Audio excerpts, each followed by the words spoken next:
What exactly is a sandwich? 2 pieces of bread with filling? Then a hot dog qualifies. A folded tortilla with meat? That's a taco. Or is it a sandwich? The internet has been arguing about this for decades. Courts have weighed in. Food scientists have published papers. And nobody agrees. The stakes are surprisingly high. Tax classifications, restaurant categories, and personal honor are all on the line. Let's settle, or completely ignite, 25 of the most controversial sandwich debates once and for all. Number 1. The hot dog. The hot dog debate launched 1,000 internet arguments, and it started with a dead serious question. Is a hot dog bun bread with filling making it a sandwich? Technically, the bun is a single piece of bread folded around filling.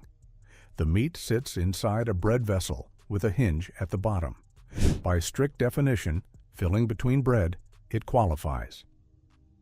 The National Hot Dog and Sausage Council officially declared in 2015 that a hot dog is not a sandwich. They stated this with the kind of authority only a hot dog council can muster. The argument against sandwich status: the bun is one piece, not 2 separate slices, creating a hinge rather than 2 independent bread surfaces. The argument for bread plus filling equals sandwich, period. The hot dog doesn't care.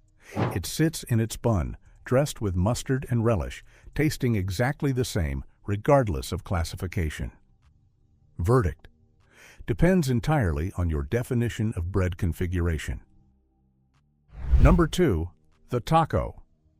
A taco is a folded tortilla with filling inside. That's functionally identical to a folded piece of bread with filling. The geometry is the same as a hot dog bun, one bread element wrapped around filling. But nobody calls a taco a sandwich. The tortilla is thinner, more flexible, corn or flour rather than wheat. The fold creates a U shape rather than the hot dog's hinge. Here's where it gets philosophical.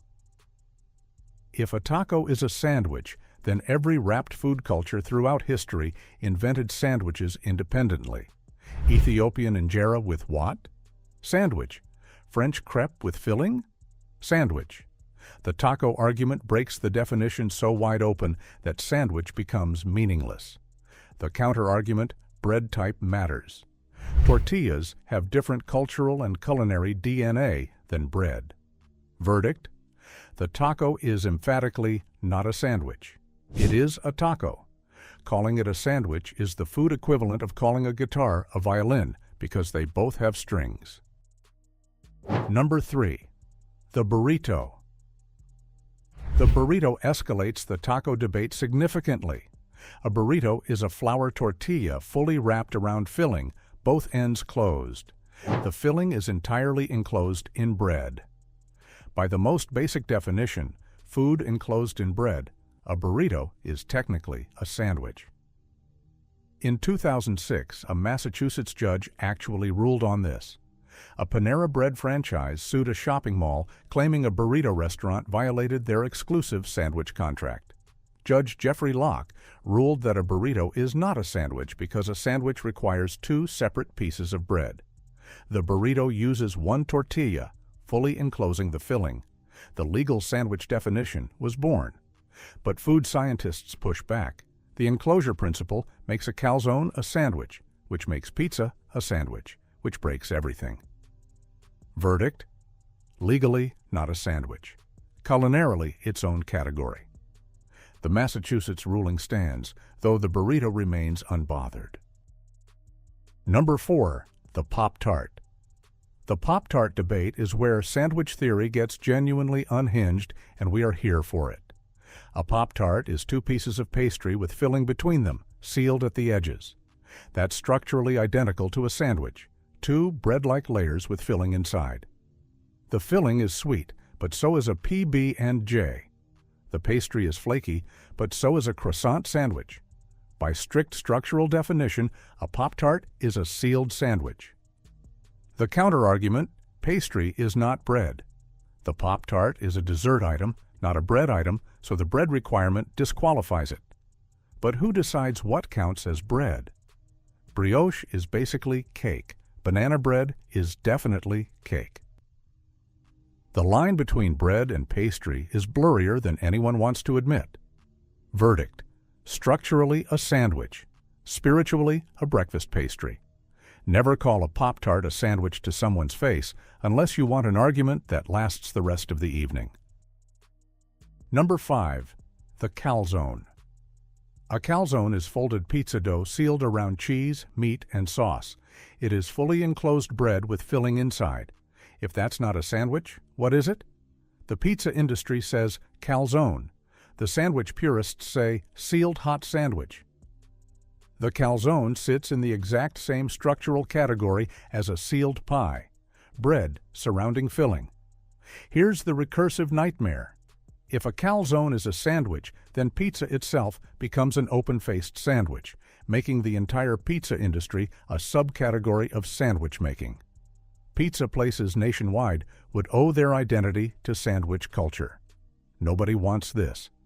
The calzone is saved from sandwich classification by the same Massachusetts ruling that saved the burrito: one piece of bread wrapping. But a calzone is sealed, not just folded. The edges are crimped shut. That makes it even more enclosed than a burrito. Verdict: the calzone exists in sandwich purgatory. It has more legitimate sandwich credentials than a burrito, but less cultural acceptance. A true philosophical crisis baked at 450 degrees. Number 6. The hot dog, Chicago style. Wait, we already covered the hot dog, but the Chicago-style hot dog deserves its own chapter because Chicagoans have elevated the hot dog to an art form so specific and complex that the sandwich question becomes almost offensive. A Chicago dog has a poppy seed bun, Vienna beef dog, yellow mustard, chopped onions, sport peppers, tomato slices, a dill pickle spear, and celery salt. No ketchup, ever, under any circumstances. This is not just a hot dog. This is a cultural institution with rules, traditions, and genuine emotional investment. When you frame Chicago's sacred tube steak as merely a sandwich variant, you've insulted a city. The specificity of the toppings, the poppy seed bun requirement, the categorical ban on ketchup, all of this elevates the Chicago dog far beyond sandwich classification into its own culinary category. Verdict: not a sandwich. A religion? Do not argue with a Chicagoan about this. Number 7. The gyro. The gyro is meat and vegetables wrapped in pita bread, flatbread folded around filling. Pita is absolutely bread. The filling is meat, vegetables, and tzatziki. The folding creates the same geometry as a taco or hot dog bun. So is a gyro a sandwich? Greek cuisine would argue no. A gyro is a gyro, with its own identity, traditions, and cultural meaning. But structurally, the pita wrap is bread surrounding filling, which is the sandwich definition. The word pita wrap even suggests its own category: wraps. Wraps are a recognized sandwich subcategory in most food service classifications. The gyro's rotation-cooked meat gives it distinct character. The tzatziki is sauce unlike standard sandwich condiments. The pita's pocket structure creates a different eating geometry than standard sandwich bread. Verdict: likely a wrap, which is likely a sandwich subtype.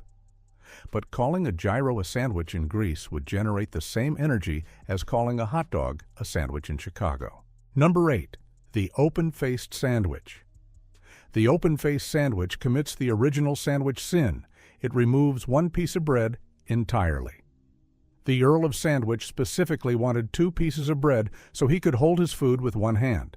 One piece of bread with toppings requires a fork and knife. You cannot pick it up. You cannot eat it one-handed. This is food on bread, not food between bread. Scandinavia has built an entire food culture around the open-faced sandwich, smørrebrød, and these are beautiful, elaborate creations on dense rye bread. But are they sandwiches?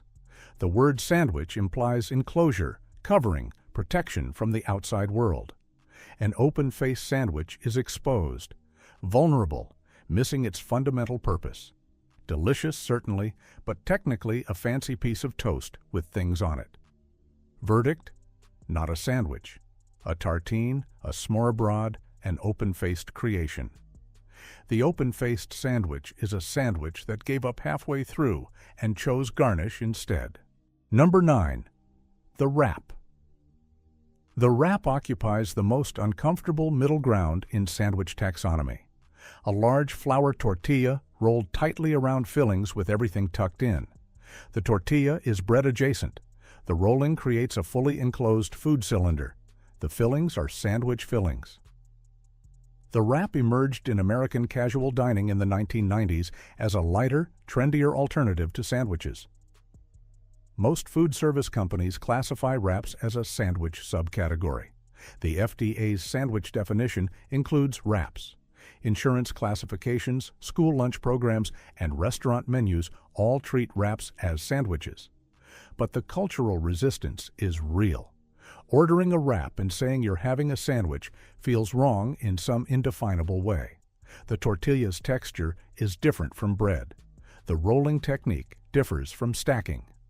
Verdict: officially a sandwich by most regulatory definitions. Culturally its own thing.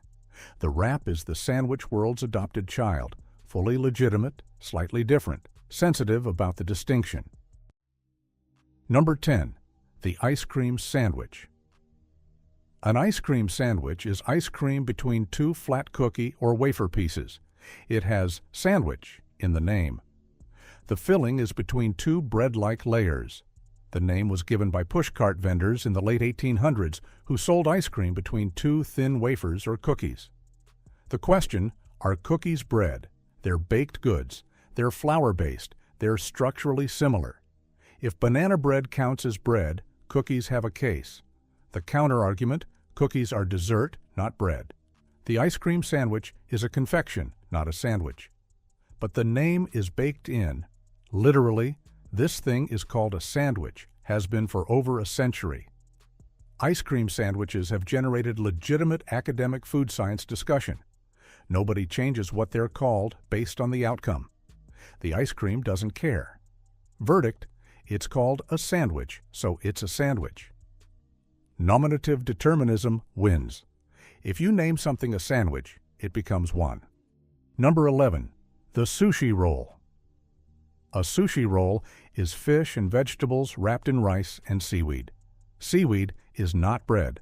Rice is not bread. Nothing about a sushi roll is bread. Case closed. Except the internet never closes cases. Some people argue that rice is a starch that performs the same structural function as bread, making sushi rolls Asian sandwiches. Seaweed is the wrapper, just as bread is the wrapper. The filling is enclosed. By function rather than ingredient, it qualifies. But this logic would make every wrapped food a sandwich. Every stuffed grape leaf, every spring roll, every rice paper roll becomes a sandwich. At this point, sandwich means nothing. It's just food wrapped in other food. The sushi roll is the reductio ad absurdum of sandwich theory. If we accept the sushi roll as a sandwich, the definition has collapsed entirely. Verdict: absolutely not a sandwich, a sushi roll. The rice and seaweed argument destroys sandwich theory and must be rejected to preserve civilization. Number 12. The cheesesteak. The Philly cheesesteak lives in a subcategory debate, not whether it's a sandwich, but whether it's a sub, a hoagie, or its own category. In Philadelphia, calling a cheesesteak just a sandwich is technically correct, but somehow diminishing. The long roll, the shaved ribeye, the melted cheese, whiz, provolone, or American, with the whiz versus provolone debate being nearly as contentious as the sandwich question itself. The cheesesteak is clearly a sandwich. Nobody disputes this. The controversy is about respect. Pat's and Gino's, the rival Philadelphia shops, have been making cheesesteak since the 1930s, and the argument about which is authentic never ends. The bread must be Amoroso rolls specifically. The meat must be shaved thin. The cheese application method matters. This is less about sandwich classification and more about regional identity, defended with the passion of a sporting rivalry. Verdict: definitely a sandwich, a sacred one. Number 13. The Hamburger.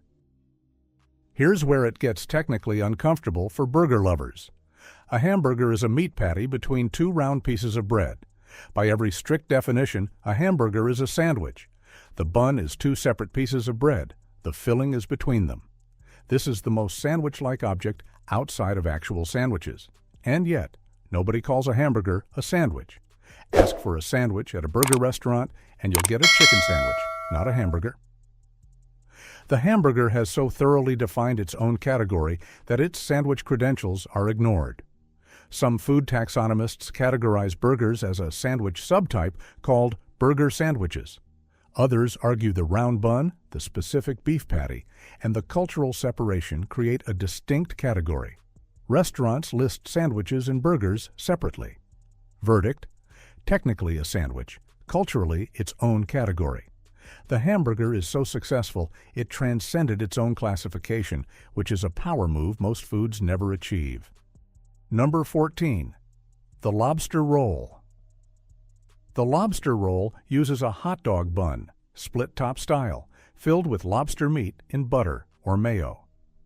The hot dog bun is established as a single piece of hinged bread, already not quite a sandwich by strict two-piece bread standards. But the lobster roll is universally called a roll, not a sandwich. The filling is luxurious, chunks of lobster tail and claw drizzled with butter or mixed with light mayo. The bun is grilled in butter until golden. The contrast of the rich filling and the buttery bun is sublime. The debate is quieter here because nobody is actually upset. They're eating lobster. But the classification question exists. It's a roll. It uses roll-style bread. The name resolves it. Verdict: a roll, which may be a sandwich subtype but has earned its own classification through sheer deliciousness and the dignity of its contents. Number 15. The French toast sandwich. French toast used as bread for a sandwich creates an existential crisis. French toast is egg-soaked bread fried in butter. It's sweet, it's soft, it's dessert adjacent. But put ham and cheese between two slices of French toast and you have the Monte Cristo, which is universally acknowledged as a sandwich. Put peanut butter and banana between two slices and you have something confusing but undeniably sandwich-like. The French toast sandwich asks the question, does the transformation of bread into French toast remove its bread status? The bread is still there. It's been modified, enriched, sweetened. But it remains structurally bread. The egg coating and frying don't change its fundamental bread identity. Verdict: French toast sandwich is a sandwich. The Monte Cristo has been accepted as a sandwich for over a century. Modification of bread doesn't negate bread status. A cooked bread is still bread. Barely controversial, surprisingly philosophical. Number 16. The Subway Footlong. In 2004, Ireland ruled that Subway's bread contained too much sugar to legally qualify as bread for tax purposes. The bread was classified as confectionery. If Subway's bread is legally cake in Ireland, is a Subway sandwich legally a sandwich? This is the most legally absurd sandwich controversy in history.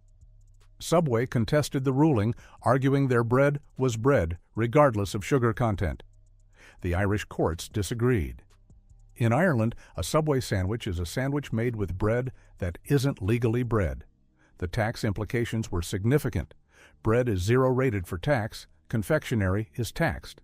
Subway lost the case, and the bread as cake classification stood.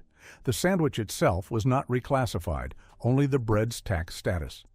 Verdict: a sandwich in classification, a pastry by Irish tax law.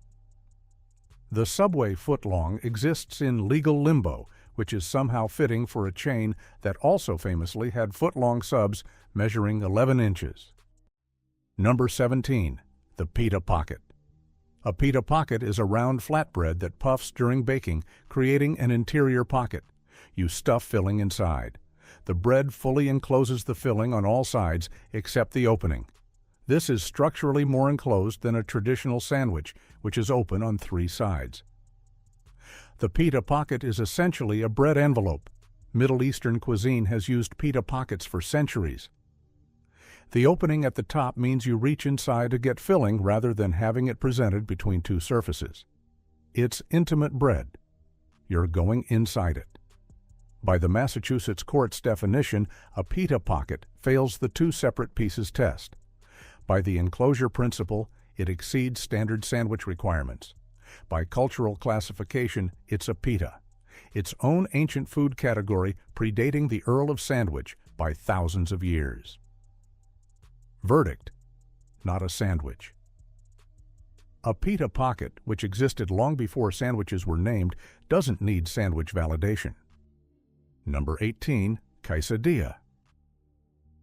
A quesadilla is a flour tortilla folded around melted cheese and griddled. Tortilla is the bread element. Cheese and fillings are the filling element. The fold creates the same geometry as a grilled cheese sandwich. The griddling makes the exterior crispy and the interior melted, just like a grilled cheese. In fact, if you replaced the tortilla with bread and kept everything else identical, you'd have a grilled cheese. If a grilled cheese is a sandwich, and nobody disputes this, then a quesadilla is structurally a Mexican grilled cheese. The counter-argument is cultural. Quesadillas are Mexican food with distinct identity, technique, and cultural meaning. But the sandwich argument is genuinely strong here, stronger than for tacos or burritos. The one-piece folded tortilla saves it from strict sandwich classification under the Massachusetts ruling. Verdict: the anti-sandwich ruling's last defense. Without the one-piece rule, quesadilla would be impossible to deny as a sandwich. Number 19. The corndog. A corndog is a hot dog coated in cornbread batter and deep-fried on a stick. The cornbread fully encases the hot dog. Bread surrounds meat. The bread is modified, battered, and fried, but it's still bread performing the classic sandwich function of surrounding filling. The corn dog exists at the intersection of multiple controversies. The hot dog isn't a sandwich, so does putting it inside actual bread make it one? The stick complicates things. Sandwiches are hand food. The corn dog is stick food. The delivery mechanism differs. The cornbread batter becomes fully structural bread when fried. It's crispy, substantial, bread-like in every way, except it was liquid when applied. If you remove the stick and eat the corn dog, it becomes a sealed bread ball around a hot dog. By the Massachusetts ruling, one-piece bread enclosure means not a sandwich. Verdict: not a sandwich. A corn dog, the stick alone grants it its own classification, plus the circular enclosure breaks sandwich geometry entirely. Number 20. The dumpling. Dumplings are filling enclosed in dough. By the broadest definition of sandwich, food and bread, a dumpling qualifies. Soup dumplings, gyoza, pierogies, all filling enclosed in a dough exterior. Dough is flour and water. Bread is flour, water, and usually yeast. The ingredient difference is technical. The structural difference is nil. Both are starch surrounding filling. The dumpling is where sandwich theory completely collapses into absurdity. If we follow strict structural logic, dumplings are sandwiches. Ravioli is a sandwich. Any pasta with filling is a sandwich. Italian cuisine is largely sandwich-based by this logic. The entire filled pasta genre becomes a subcategory of sandwich making. This is why ingredient definition matters. Bread must be bread, not just any dough or starch. Verdict: not a sandwich, a dumpling. The acceptance of dumplings as sandwiches ends food taxonomy as a discipline entirely. Number 21. The banana split. The banana split entered the sandwich debate in 2021 when a widely circulated food theory suggested that if a hot dog is a sandwich, then a banana split is also a sandwich. Split banana as the bun, ice cream as the filling. The argument was intentionally absurd but surprisingly hard to refute using standard sandwich definitions. A split banana presents two curved surfaces with filling between them. The banana is soft, yields when bitten, wraps around filling. The hot dog bun is also a hinged, single piece. If that's a sandwich, the banana delivers the same structural argument. The difference is ingredient intent. Nobody splits a banana to create a bread analog. The banana is fruit functioning as a vessel in this context, not bread functioning as bread. Verdict: absolutely not a sandwich. A banana split is a dessert, but the argument's existence proves that the hot dog bun sandwich credentials are genuinely weak, which was the point all along. Number 22. The pizza slice. New York pizza is eaten folded. A folded pizza slice is a flat bread base with toppings folded so the toppings are inside the fold. By eating geometry, a folded slice presents ingredients between bread surfaces for the duration of consumption. The fold creates a temporary sandwich configuration. The toppings are enclosed. The bread is on both sides. This is the most aggressively creative sandwich argument. The pizza becomes a sandwich through the eating process, not through construction. It's a sandwich only while you're eating it. Once you unfold it, it's pizza again. This is quantum sandwich theory. The act of observation and consumption determines classification. The pizza slice exists in superposition, being both pizza and sandwich simultaneously until bitten. Verdict: pizza, always pizza. New Yorkers fold it for structural support, not philosophical reclassification. Though the quantum sandwich argument deserves academic attention. Number 23. Avocado Toast. Avocado toast is a single piece of bread with avocado spread on top. By every definition, this is not a sandwich. It's toast. The open-faced debate from Chapter 8 applies here. But the Internet has tried to classify avocado toast as a deconstructed sandwich, noting that the bread and filling are both present, just arranged differently. The deconstructed argument would make every piece of toast a deconstructed sandwich. Every cracker with toppings. Every bruschetta. Deconstructed sandwich is the culinary equivalent of calling scattered Legos a deconstructed house. The structure matters. Assembly matters. A sandwich requires the filling between the bread, not on top of it. Avocado toast is beautiful, delicious, and culturally polarizing for entirely different reasons unrelated to sandwich classification. Verdict: not a sandwich. Toast with avocado on it. The fact that we needed to have this conversation suggests avocado toast has achieved cultural saturation beyond any reasonable expectation. Number 24. The cereal with milk. Cereal with milk entered the sandwich debate through an extraordinarily viral 2017 Twitter argument. The claim: cereal is a soup. If cereal is soup, and soup can be served in a bread bowl, and a bread bowl is a sandwich, then cereal is a sandwich. The logic chain required several steps, each individually defensible, collectively absurd. Cereal as soup is almost reasonable. It's solid ingredients in liquid. The bread bowl connection is where things break down. A bread bowl is a bowl made of bread. If soup in a bread bowl is a sandwich, then every food served in any bread vessel is a sandwich. Every bowl of chili in a bread bowl. Every French onion soup with a crouton lid. The argument is fun precisely because it's wrong at every level while being superficially defensible. Verdict: not a sandwich. Not even close. Cereal is breakfast. Soup is soup. Sandwiches are sandwiches. The Internet was bored that day, and we paid the price. Number 25. The impossible verdict. After 24 chapters of debate, one thing is clear. A sandwich needs a definition that's tight enough to be meaningful but flexible enough to accommodate evolution.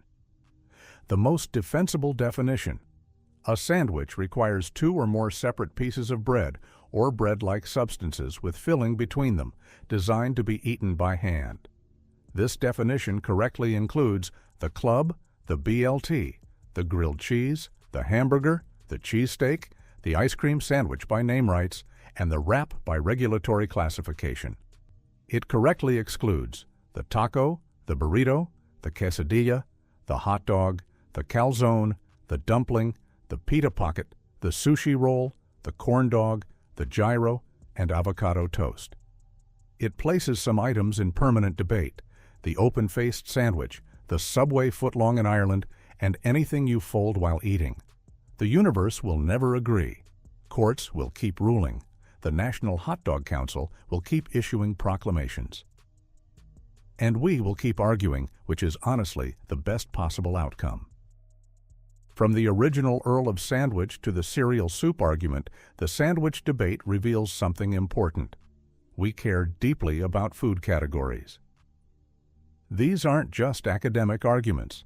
They're about cultural identity, regional pride, legal classification, and tax revenue.